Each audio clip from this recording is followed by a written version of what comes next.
2011 was a year without precedent for the people of the Middle East and North Africa. It was a year in which millions of people of all ages and backgrounds, especially the young and often with women to the fore, flooded onto the streets to demand an end to poverty, corruption and repression.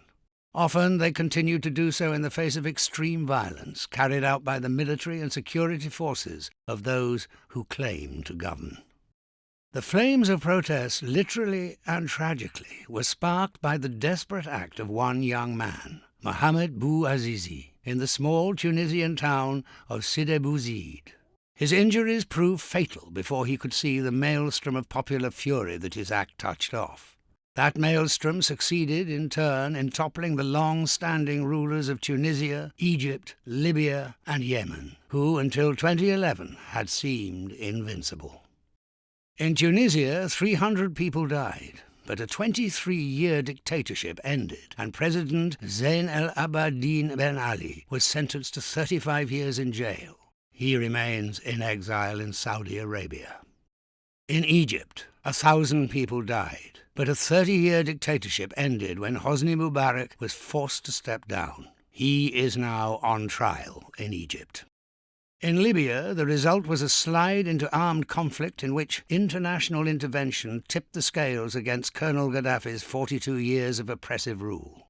Thousands died during the conflict, including Gaddafi. Meanwhile, Syria teetered at the edge of civil war as its obdurate president, facing unprecedented demands for change, used relentless brute force to crush the protests. But in doing so, succeeded only in exposing further the rotten nature of his rule. There has been over 5,000 deaths, including 200 in custody, but the protest movement is not backing down. This has been a historic, tumultuous year, one which saw so much suffering and sadness, but also spread so much hope within the region and beyond.